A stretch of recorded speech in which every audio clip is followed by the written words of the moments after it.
All right, can you guys see you guys see the quote on my screen? Yep. Yeah. All right. Joseph, why don't you read that for everybody? After Joseph, I'm going to have you guys spend about 2 to 3 minutes and just comment on what you think that means before we get into discussing. I heard that quote today from Stephen Covey. He's an investor, but I wanted to discuss that before we get into any questions you guys have for retirement accounts, and then before we get into any discussions on what your next assignment is. So I'll let Joseph read that, and then you guys can take about 2 minutes. I'll put everybody on mute, and you can comment in the chat, or you guys can just write it down and share it out afterwards. So Joseph, go ahead. The world has entered an era of the most profound and challenging change in human history. All right. I'll let Joseph go off the top of his head, and then I'll give you guys a few minutes. Joseph, what do you think that means to you? I think the most challenging change is like technology and everything changing in our life. Probably as modern advancements. Well, you're gonna have to give me a little bit more than that. The era they're talking about is what's happening in the past couple of weeks. So you're gonna have to be a little bit more specific. Oh, okay. So like the time that we're in is like unprecedented. We don't really know what to do in the situation. So they're coming up with different things to do financially and socially. So people have to stay home. And last night, I'm pretty sure they came up with a $2 trillion agreement. Right. What else tech-wise? You're one of the tech leaders in new apps. So talk to me about what that's going to do for technology or how people act or behave going forward. New technologies like Zoom have come to show their usefulness, and online learning is taking place. Okay. All right. So good jump start. I'll give you guys about 2 minutes. I'll actually throw up a timer right here. I'm going to mute myself and everybody else. Everybody come up with, I'd say like 2 to 3 bullet points. Try to be specific. You guys can talk about new technology. You can talk about how people interact. You can talk about maybe new investment opportunities that didn't exist in January. I leave the floor open to you, but the quote is, the world entered an era of the most profound and challenging change, and I would probably say ever, in human history, minus the Industrial Revolution in the early 1900s. All right. I will mute and throw a timer on. All right.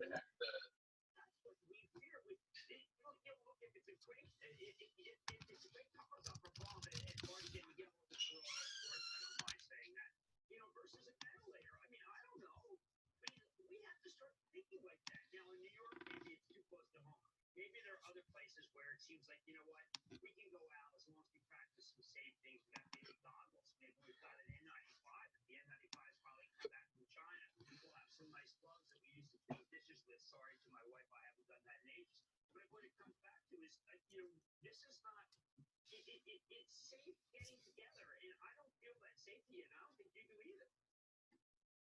Now, listen, I want to make it clear the public health crisis, certainly for the New York area and other regions in the country, is very significant. You heard Governor Cuomo yesterday in New York talking about the need for 30,000 ventilators. And Jim, best I've seen, they're just not there. There is not that supply. We can keep hearing the administration saying certain things about ramping up.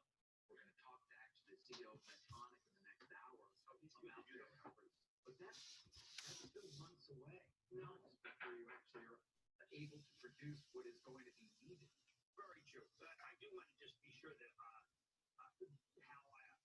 phrase what we're doing about with the payroll tax. That's an income. That's a tax deferral. I don't want to make it sound like the rich. I don't want to say I misspoke that the rich get richer. I think rich come out better than that. But it's not going to be the income tax. It's not a cut. Distribution is important. Just a way to get more cash flow to big and small businesses. So I don't want to leave the impression that what this is just a break for the rich. And if I did that, I apologize, because the employer payroll tax is deferred, not a cut. I want to be sure that people think I misspoke. I am so concerned, David, about the worker, because I don't want the worker to file bankruptcy. I don't want the company that employs 10 people. That, to me, is the sweet spot of America. That's who we need to protect. We protect them, then I think this thing comes out whole. If we way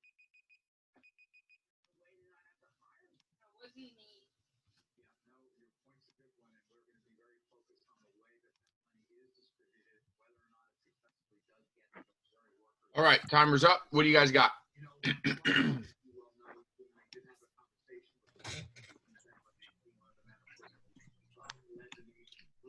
Frida, you want to share? I wrote that although societal accomplishments have made a lot of things easier to accomplish, but it's also brought challenges along the way. And now as humans, we have to learn how to fix those challenges while continuing to move forward. Okay, like what? So I was thinking of like the way of getting and issuing loans. So like although society has made it a lot easier for us to do that, but now that we're able to do that, a lot of people they take advantage of that ability, and now we have the issue of like leveraging loans and having a lot of loans in our economy that makes it hard for a lot of companies to get out of this recession that we're currently seeing. Okay. Guys, some of you guys have stuff going on in the background. Can you mute yourselves, please, and be responsible? I'd like to add on to the quote. All right, go ahead. So I feel like the part that stood out the most to me in the quote was the word world. So for the world, I thought about how we're not, like, even though we're technologically advanced and there's been so many changes both socially and politically, I feel that we're very underprepared in most countries. Like, no one really thought that every single country in the world almost would be as affected as it is now, because we weren't prepared. Like, there was discussions earlier when this pandemic occurred that Trump fired like the initial pandemic response team that Obama started when he was in his presidency. And then there's also the discussions about not enough medical equipment.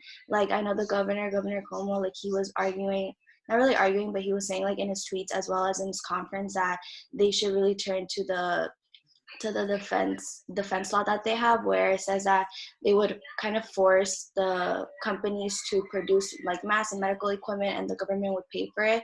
But Trump's really into this voluntary action that, you know, the private sector is helping and voluntarily producing this equipment for what's happening right now. Good. In depth. You're watching the news too. Anybody else? I'd like to talk a little bit. So I think one of the huge changes that I think everyone will go through, especially after the virus is done with, is switch towards more of using telehealth services, stuff like Tdoc, mainly because a lot of people are trying to social distance from themselves, from other people, and with this change, a lot of people don't want to go to doctors, and having this service of being able to speak with doctors, not physically and just online, is very useful. And I think that after this, people will start using more of these services. Okay. What do you guys think? Hold on. Frank wrote something. Frank, you want to read what you wrote out loud for us? Yeah, I wrote people are thinking of ways of taking advantage of the problem. Like credit card companies are booming because many people are staying home and using the credit cards for delivery. The coronavirus is like sort of a cultural revolution because it changes how people act and it exposes people to new things. Like now that they're staying home, they're exposed to like delivery. Well, they have to deliver, so they're using credit cards, and because they're staying home, they need to find stuff to do. So entertainment companies are probably going to boom as well because they have to like do something like watch TV. That's true. It's true. It's very interesting statements. All right. Let's move forward. I did want to take a look at and see if you guys have any questions on what we discussed. We finished up retirement accounts a little bit yesterday. We didn't talk about pension plans yet. Before we get to pension plans, I posted, whether you guys saw it or not, I sent it out on Remind last night, If you're looking at my screen, underneath the Zoom live sessions, if you open that link that you're looking at now, you'll see I have posted 2 of the recordings. All right, so I'll list them accordingly. I will post the best recording of the day. I'm not going to post both. Like Thursday, I'm not going to post both of your classes for New Apps on Lux because that would be kind of silly to have 2 of the same videos. I'll post probably the best video or the one that had the most interaction. It just happened to be this week. Both of them were Luxes because both classes ran probably an extra 20 to 30 minutes doing Q&A. So there's a lot more information in these 2 videos than would have just been in the New Apps video. Covered all the same content, but in terms of Q&A, if there was more discussion, I will post that. If there's something specific that was covered in one class and not in the other one, I'll post both, okay? But as of now, these are your 2 recordings for Monday and Tuesday. I'll post today's, and then that'll continue to go if you guys do need to reference that, all right?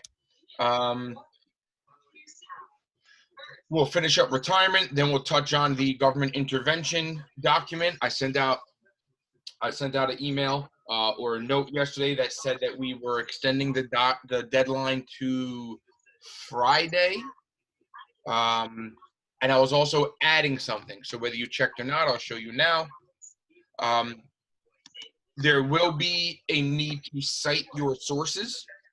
So rather than just get your opinions on how you feel or what you think or what you say you heard or what you think you heard, you will have to cite for current economic status, for the economic ramifications of global policies, the Fed and monetary policy, and fiscal. All right, you will need to cite that. Are there any questions on that? Did you guys get that note? Mr. Powers, so for the citation, do you want to have like a works cited page? No, so you can actually cite in here, so maybe add an extra bullet and add the citation. So bullet 1, 2, 3, 4. Your 5th bullet could be a citation. Okay, thank you. All right. If you guys have never used citationmachine.net, is the easiest way to beat the system. You'll need it in college. Let's see. You can make a free account. Well, looks a little bit different than when I used it like years ago. Let's see, free citation. There you go, never mind. Easybib.com is actually better. So you can input, whether it's a TV source or web source or a book, you can input the information. You'll probably have to make a free account, and it would actually give you the citation you need. If you just copy and paste me a website link, you're not going to get credit. All right, you have to actually cite it. Okay, back to retirement accounts. Anything 401k, IRA, or Roth IRA? You guys have questions on before we talk about pensions? Okay. I had two questions. So yesterday I was talking to my mom about it, and she like told me something from her like personal experience, so I have questions about it. Okay.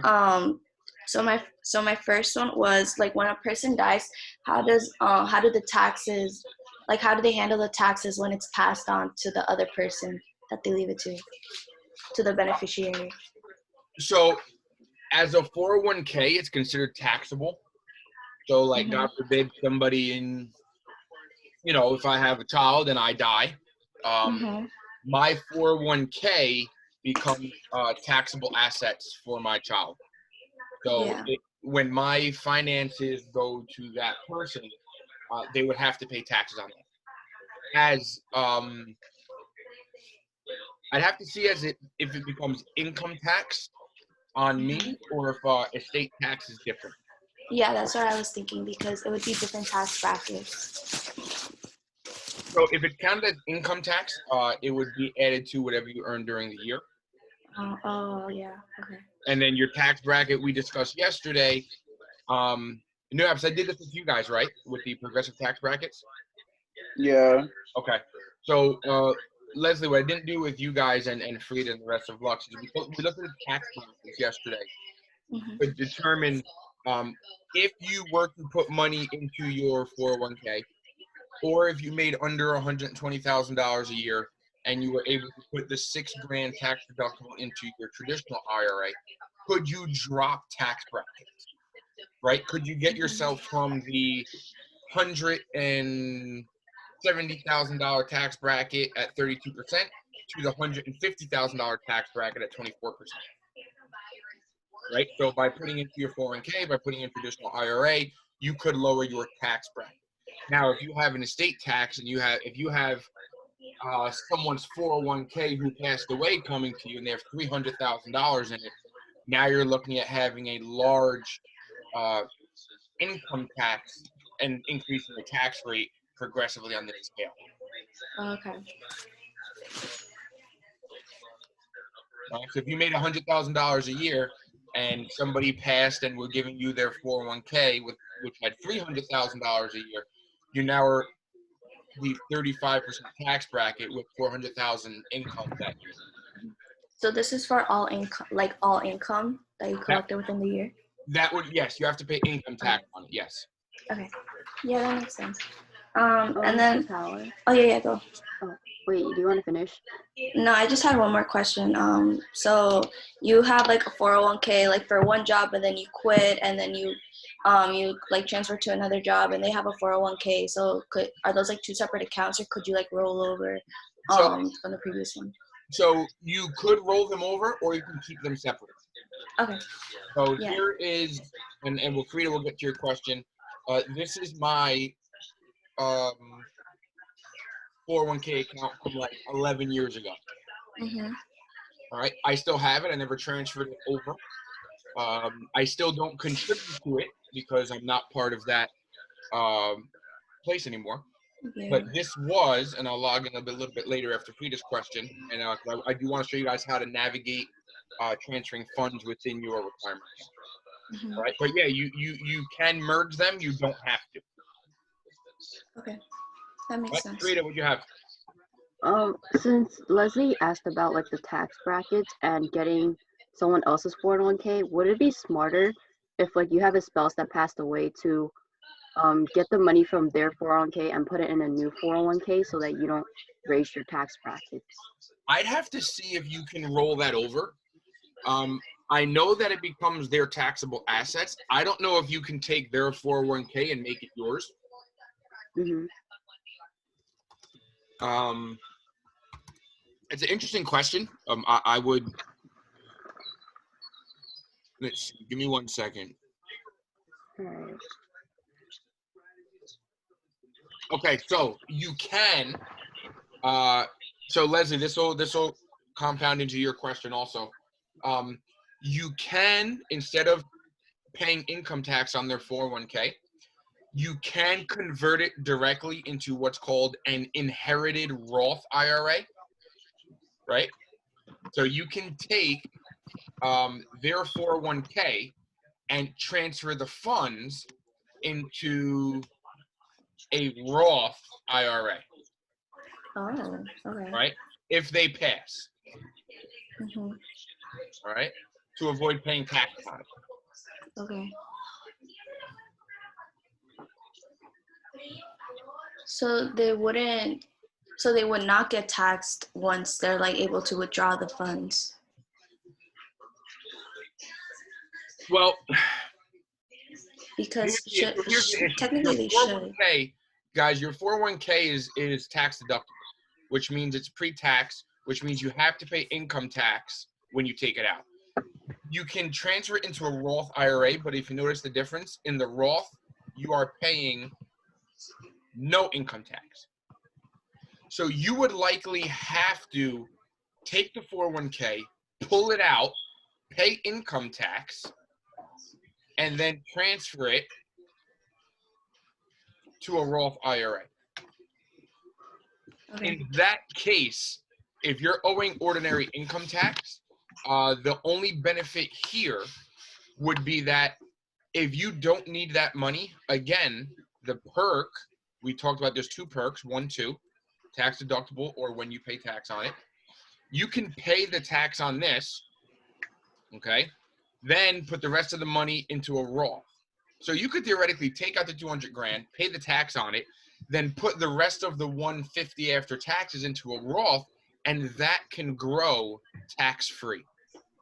Oh, okay. Or you keep it in your personal account because you already paid tax on it and just put it into your Citibank account. Mhm. So it's almost like they're giving you the option. You can keep it or you can reinvest it into this account to avoid paying future taxes on revenue that you gain. Or, sorry, from profit that you gain from investing. So if you need that money, pay your taxes, keep it in Citi. If you don't need that money, pay your taxes, then put it all into a Roth IRA and let it grow tax-free when you take it out. Rita, does that help? Yeah, it does. All right. This would be the best way to draw it, that you can split out one way to Citi, or you can split out the other way to your 401k. But first, it has to go through the tax bubble. Pay your taxes, then personal Citi account, or pay your taxes and put it all into your Roth. If you need the money, you'll probably put it in Citibank. If you don't need the money because you have a job and you have a savings account, you can take all of that money, put it in here, and you can buy Apple stock and just hold on to Apple for the next 10 years or 20 years. And when you sell it, you don't have to pay tax on your profits. Wait, Apple gives dividends, right? Do you still get dividends if it's inside your retirement account? You still get dividends inside your retirement account, yes. Do they get taxed? That I is, guess. give me 1 second, let me find out. You guys are asking, I might need to bring in a financial advisor into this conversation one of these days. Hold on. We love stomping power. I don't even think I said that right. All right. Dividends are not taxed in traditional IRAs. Wait, they're not? Okay, so they are not taxed in either account, traditional or Roth. Hey. So guess what you should probably load up into your IRAs? Chevron. There you go. All right, so you have your Chevrons, your Disneys, your Visas, your Apples, your Home Your Depot. Best Buy. Does Best Buy pay dividend? Yeah, they pay really high dividends. So does Verizon. If Verizon, I'm not saying I don't want a bailout package from the government, but if it took a few more days and the market went down another 1,000 points, I might have bought a whole bunch of Verizon stock, because you can't tell me Verizon's going to disappear when all of this is said and done. You're still going to need your phone. Well, they pay a healthy dividend also. Boeing's at an all-time low, so you might as well just stock up a little. Well, if you see Boeing's at 150. It was at 90 2 days ago. Now it's at 150 today. Yeah, they were up like 20% yesterday. Yeah, it's out of control, some of the way these stocks are moving up now. You lost your chance. I did. I don't think we'll get that chance again. Okay, so pension plans. We're going to fly through this really quick. So it is employer and self, all right, the type of plan. You do pay income tax during retirement. Is it tax deductible? All right, this depends on the pension plan you have. Okay, so if you contribute to specific types of pension plans, so if you look down here under notes, let's do this, you'll see my comment. Okay, it depends on the plan. Some private companies and most city and state employees have a pension plan, but they're all not approved by the government. Some of them are just something you put together for your own employees. If that's the case, many times it's not tax deductible. Only government approved pension plans are tax deductible. Does that make sense? So you would have to actually check that when you're in a union or when you have a job. Is your pension tax deductible? Because there's no guarantee it is. Okay, that would involve some work. I can't give you every single, pension. There's probably thousands out there. with all the different unions and companies that exist, hundreds.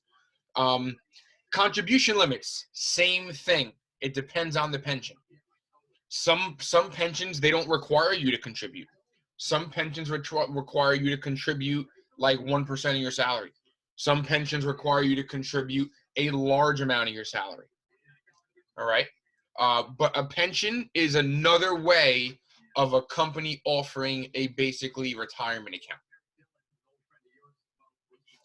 All right. Who manages it? The employer usually manages it. Can you change your contribution? Once again, this is up to the union that you're involved in or the company offering the pension. Who funds it? You and the employer fund it. And there is a penalty just like anything else if you take it out. So that's why I left pensions for last. There's not a lot of clarity that I can offer you guys because there is not a lot available because there are so many different unions and it will change on a per union basis. But know that unions have pension plans and you should do your due diligence and research. If you join a union, the electricians union, the New York City teachers union, if you're a corrections officer, NYPD, FDNY, all of these different unions have pensions. You'll have to research them a bit if you get that position and understand what you can and can't do. Good? Because you said some of them aren't like government approved, so on your taxes, would that go as like just like as your regular income, or would it go as pension? It would just be taxed as regular income. It wouldn't get taxed it wouldn't be tax deductible because it all depends. So if it goes down as regular income, it goes down as regular income. If it's an approved pension plan, it's likely part of that contribution or the whole contribution will be considered tax deductible. Okay. Again, that'll be something that it depends on. You should figure that out before you do anything, so you can kind of at least know your tax situation, if it's tax deductible or not.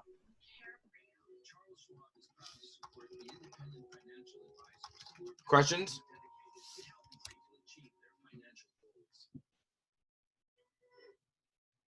Hello? No questions. Okay, so, all right, good.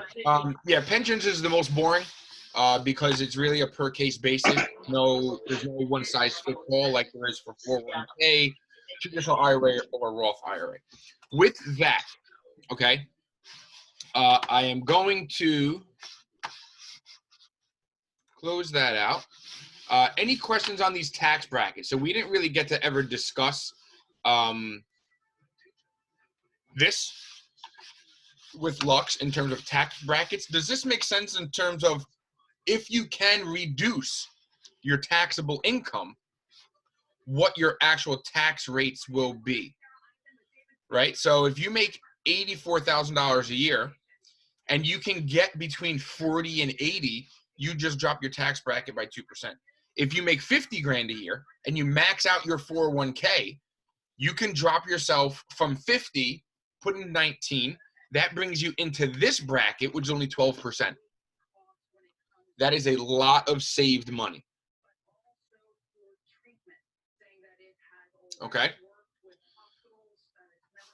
So let's check out what exactly does your retirement account look like. Sorry, before we move on, do tax brackets change, like the percentages? Oh yeah, yeah. So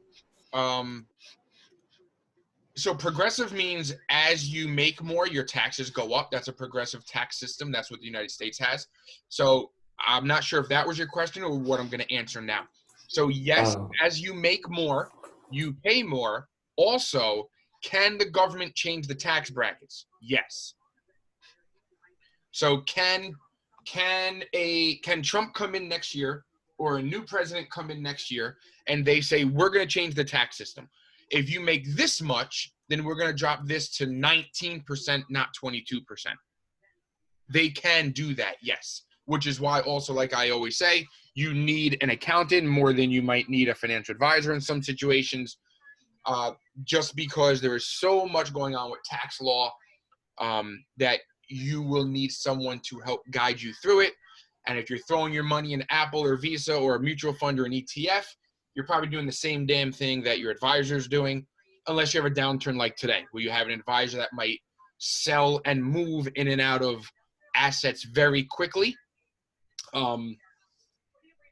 That would be different. All right. But you definitely, even if you have a financial advisor, you would definitely need an account. I would not be one of those people that say, let me do my own taxes.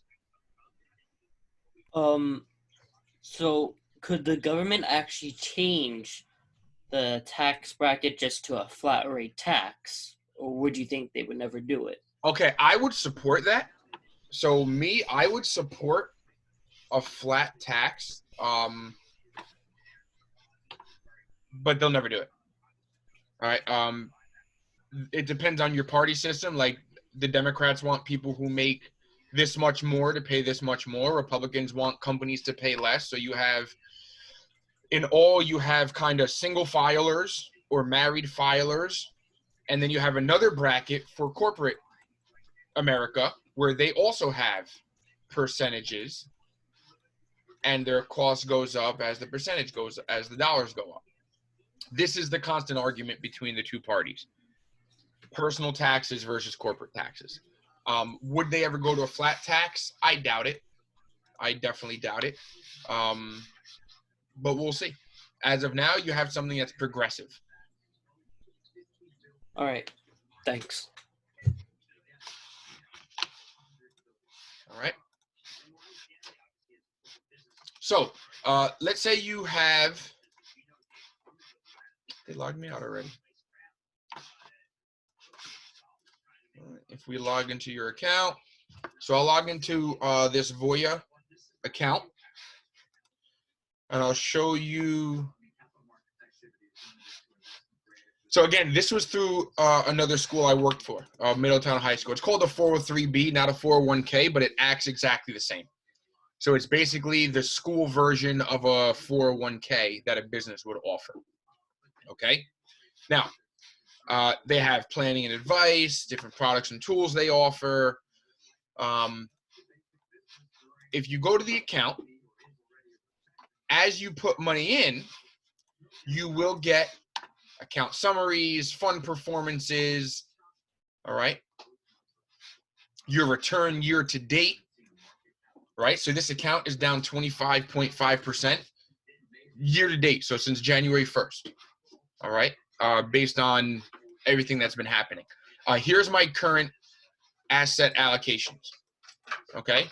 So I have 30% in global international, 25% in large cap growth, which we discussed, large companies in the growth sector, 24% in bonds, and 21% in small or mid cap sized companies. These are the funds I'm in. 1, 2, 3, 4. Number of shares that exist in each, and the balance in each. So I'm pretty even across the board in terms of how I distributed the money into these 4 investments. Now you can change that. So we talked about that the other day. Like I left this school and I still have access to this account. Now, when I was working there, I contributed and they contributed to this account because they had a matching, right? So they were able to contribute. However, they could not log into this interface. Does that make sense?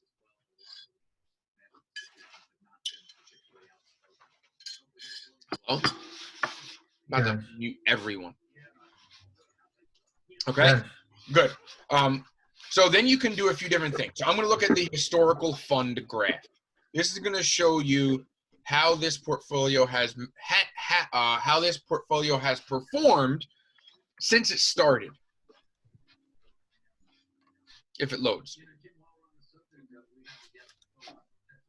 And of course it's not going to load. So let's do this instead. Let's go back. I'll load that a little bit later. Let's go to managing. So now you can actually reallocate your balances, right? So it listed how much I have in the account. Now I can reallocate where to put it. So I can change where future contributions go, but I'm not making any future contributions. I can rebalance my current across various funds, or I can do a specific fund transfer where I handle it specifically. I'm going to do this. So a fund transfer means I move a specific percentage from one fund to another fund. Let's do that. So these are the funds I own. 1, 2, 3, 4. Let's say I want to get out of bonds. All right. So if I click on it, it shows me what I'm invested in. So this fund is 94% what kind of bonds? Corporate bonds, right? What rating are these corporate bonds? Ouch. Junk. Junk. Yeah. Double B, single B, below single B. Probably all junk bonds. All right. In terms of the top holdings, Fidelity, Ally Financial, Community Health, I don't know who that is, Tenet Health Corporation, and Sprint.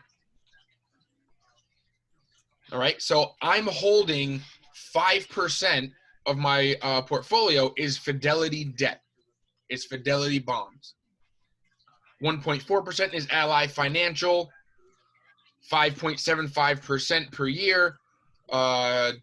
They mature November 20th, 2025.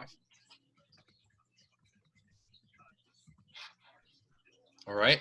So again, you can do all of this research yourself. I'm not going to transfer that because I'm actually going to keep it in those risky bonds. Why not? Let's look at the small and mid-sized companies.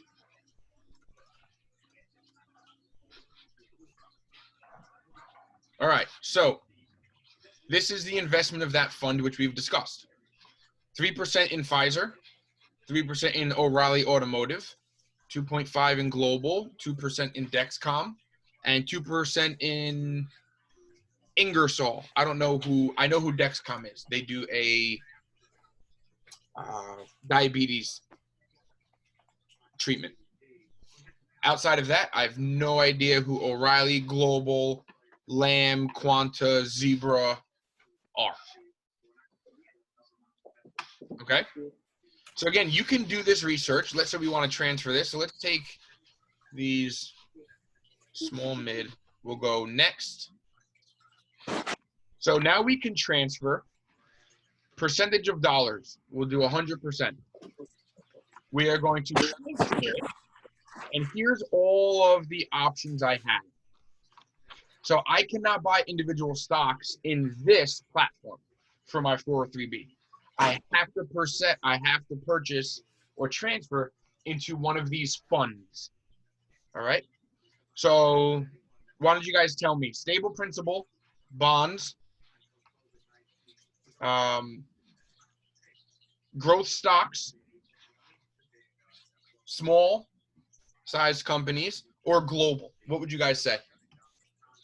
You guys got any opinions?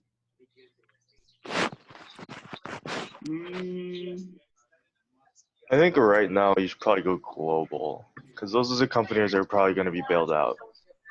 That is true. Okay. So if we look global, so you have developing markets, which would be, let's take a look at developing. So now you're talking companies that have global exposure, right?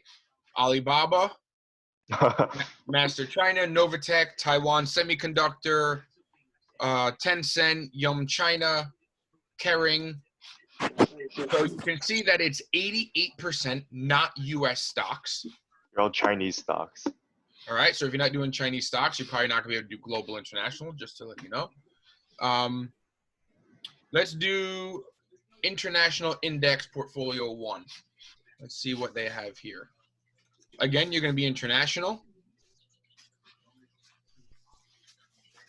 Toyota, HSBC, Goldman Sachs, Roche, Nestle, Novartis. All right, so this actually seems like it has a few more drug companies than no tech companies. A bank. And it's 97% non-US stocks. Okay, so you guys would be able to go in and evaluate all of these portfolio options and then decide whether or not this fits what you want to do, if that makes sense. So for me, I already have a lot of large cap companies, the Apples, the Amazons. However, they also have the most cash in the world. So once this thing passes, I'm going to assume they will continue to do well. So I'm going to go asset allocation. I'm going to go into, you can do high yield. High yield is what kind of risk? High risk. Ton of risk. Yes, high yield, high risk. So you can do high yield, high risk, which again, you're looking at 99% corporate, and this is all bonds, again, if you did high risk bonds, all right? The government is bailing everyone out. They're not going to let Sprint and a lot of these other companies go bankrupt. So if you're looking at, is there the potential to make a good return? Yes, but they could get their credit score downgraded also. So let's get away from bonds.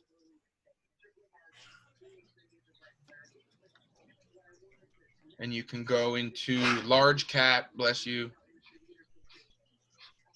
Let's go Voya growth. Well, there you go. And there's the big horseman right there. Microsoft, Alphabet, Apple, Johnson & Johnson, JP Morgan, Adobe. All right. Let's go Voya growth.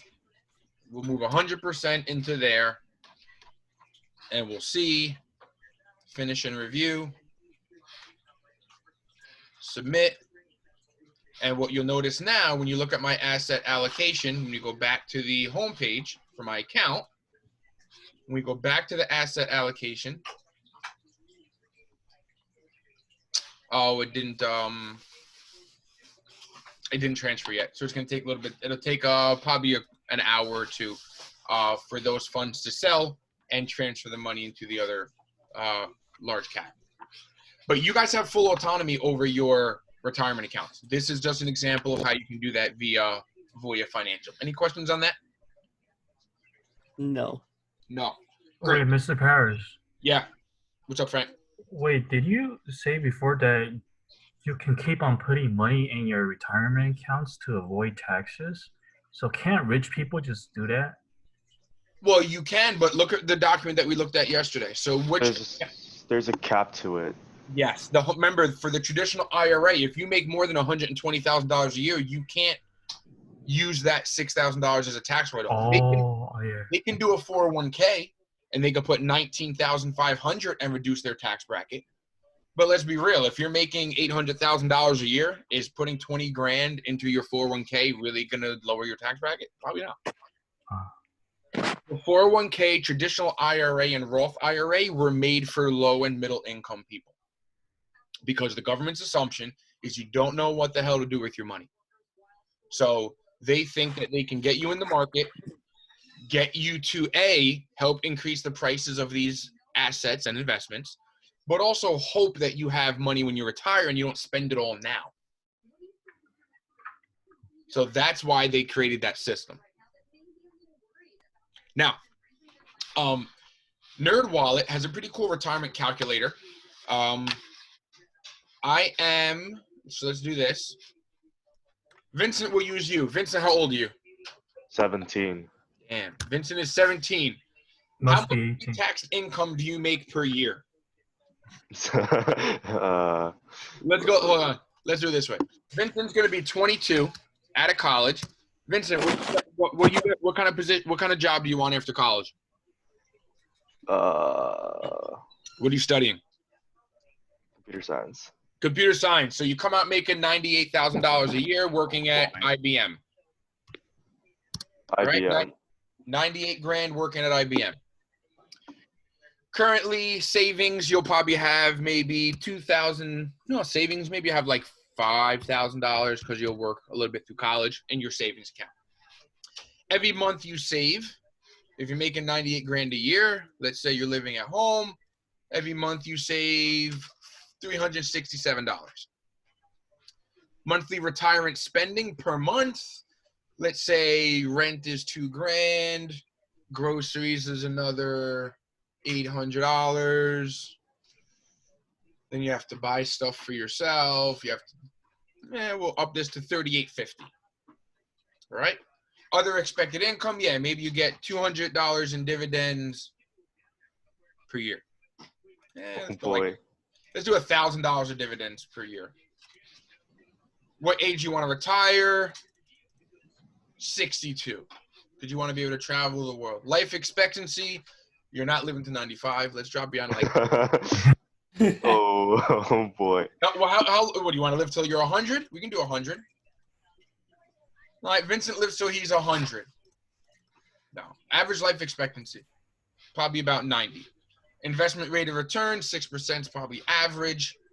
So, at the age of 22, if you're making $98,000 a year, which more than likely, let's drop that to 78, just because making 100 grand at 22, it's very far and few between that'll do that. So $78,000 a year is more realistic. $5,000 in savings. You have your monthly fees, retirement that you'll need to retire on. At the age of 62, if all stays the same, you will have $760,000 by 62. But how much are you going to need? 1.92. 1.92. 1.92 million. You're about 1.3 million off. 1.2 million off. So this retirement savings score says you need attention. Right? You're not on your way. You're not even getting close. You're also 22. Let's go to 35. You're 35. Now you're making $110,000 a year. You have $50,000 in your savings. All right. Maybe let's go $100,000 in your savings. Every month you save $500.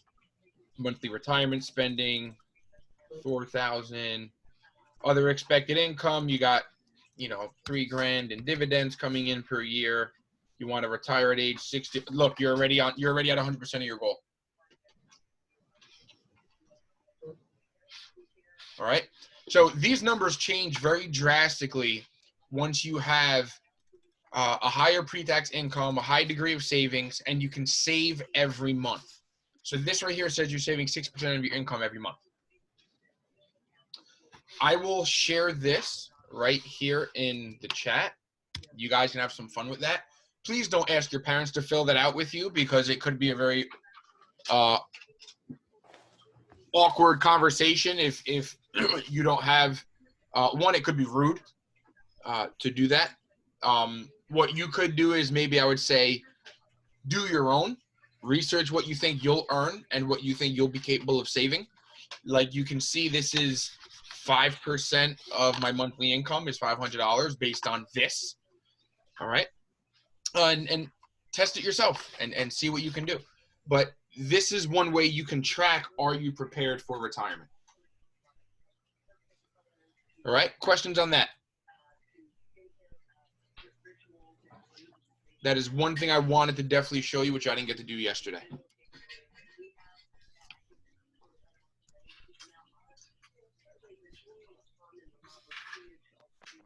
Questions? Mr. Powell, I have a separate question. You have a what? I have a different question. Who's that? It's about Dylan. Dylan, what's up? Hey, question. So, Hold on, real quick. Has anybody seen Al-Rafi? Is he even alive?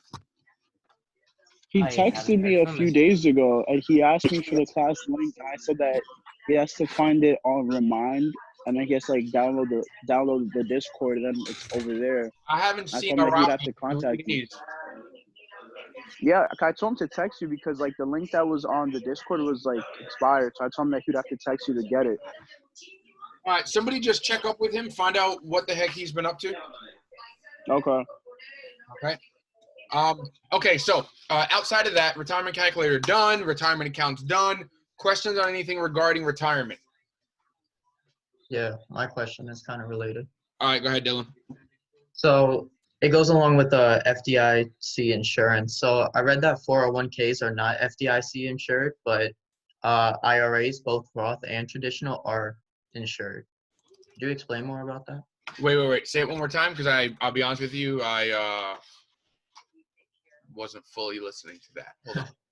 Okay, say it again. Let me pull up this document. All right, say it again. So I read somewhere that, while I was looking it up, that 401ks are not FDIC insured, yet both traditional and Roth IRAs are FDIC insured. Could you explain, like, how come one is insured and the other one is not? Because I read that 401ks are like, Well, okay, they're so like, a 401k is through your employer, right? Your employer helps set that up. yeah, As a result, it's not FDIC insured because it's not. See, to me, it's since they set the law. I know Emery was talking about it, and Tina would talk about it when she does her presentation. Since the government set the law, to me, cash in the account should be FDIC insured.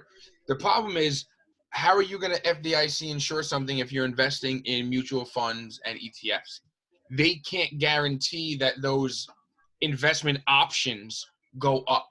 Does that make sense? okay. So if you put cash in a savings account, it is FDIC insured in case something goes down. But you can't put money into like those retirement accounts I just showed you, all those different options. So I just transferred 25% into high growth, thinking that all this money being pumped in gets the market back on track in the next 6 months, right? Well, Yeah. if it doesn't, and companies in that portfolio go to zero, then my portfolio cannot be insured because that was an investment. They're not going to insure investments. They'll insure cash in the account, like your savings account, but they will not insure investments. Insure, that's insurance, right? So think of it as insurance. Are they going to give you insurance on an investment decision that you made? The answer is going to be no. No, it's more riskier.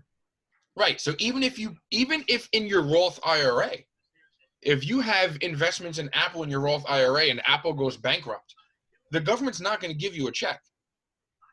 If you have cash in that account, you'll be FDIC insured in your Roth or your traditional IRA because it's cash, right? Because it's like it's sitting in a bank account.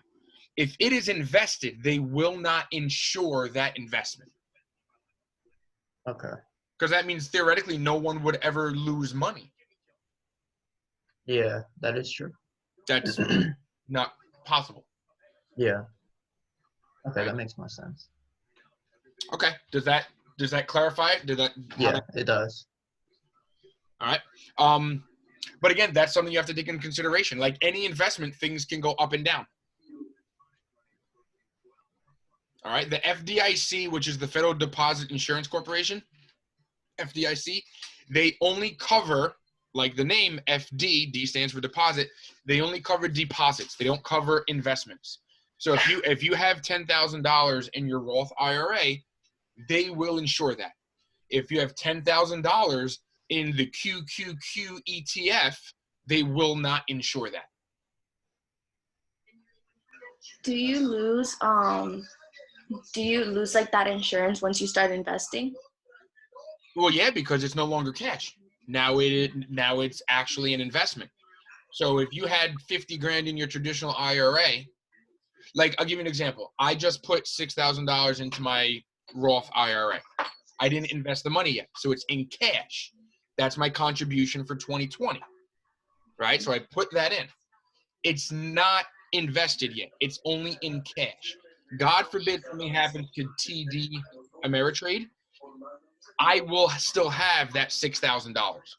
The minute I invest that into an asset, it is no longer FDIC insured because it's no longer cash deposits. Okay, that makes sense.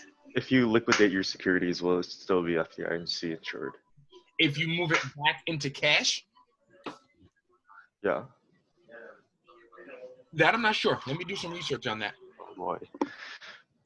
Let's Good say question. you're only like you're investing only like 3,000 of the 6,000. Would the other 3,000 still be insured?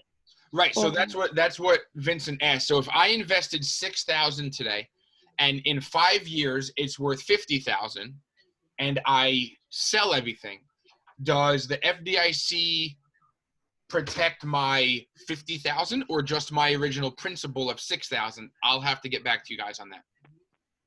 Okay. All right. Again, it says deposits. So I'm going to venture without doing any research yet. I'm going to venture to say that since the FDIC insures deposits, that your profit would theoretically not be protected, but I cannot, I can't really promise you guys that. I'll have to do some research on that. I actually have another question about 401k. So let's Yeah, what's up? say a company offers really good benefits. Is it possible that they could match you more than what you're contributing, or it's only always a percentage of what you contribute to your account? No, it's always going to be a percentage of what you contribute.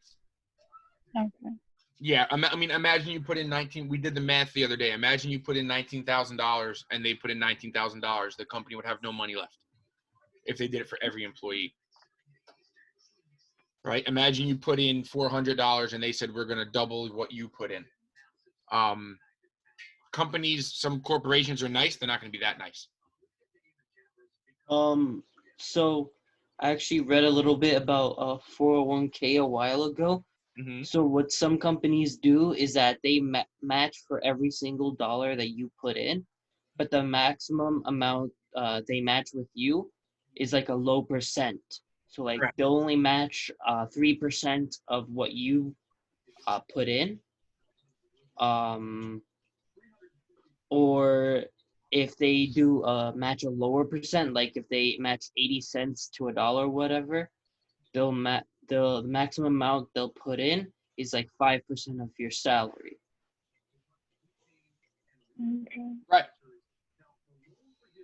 No, that makes sense. That makes sense. So what happens is if you put in $10,000, they'll match dollar for dollar up to 3%. So what's 3% of, Your $10,000? total salary. Say it again. It's 3%. They would match up to 3% of your total salary. So if you make $100,000 and you save $10,000, they put in the 401k. They would match up to 3% of your $100,000. Okay, so which is 3,000. Yeah. Okay. So yeah, so every company is going to have a different percentage breakdown. Some will do a percentage of salary, some will do a percentage of what you contribute. And some won't contribute at all. They'll just set you up with the platform. So it really depends.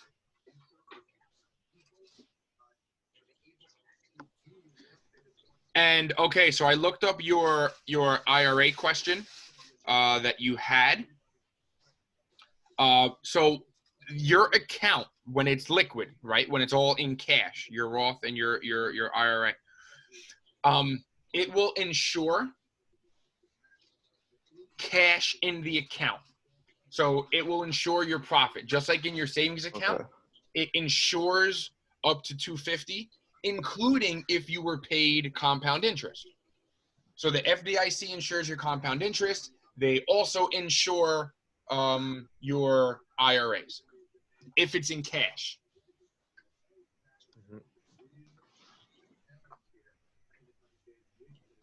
All right. Questions on that?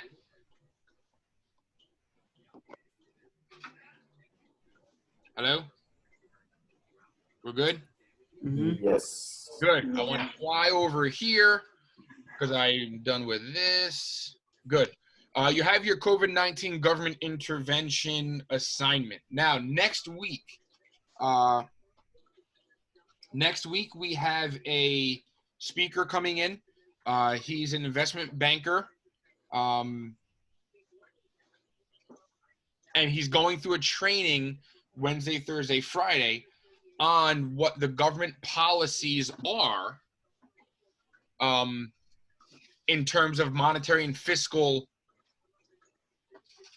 policies, right? So he's got to do a webinar training on those policies and what he's going to do as an investment banker, what he has to offer small businesses and individuals at this time.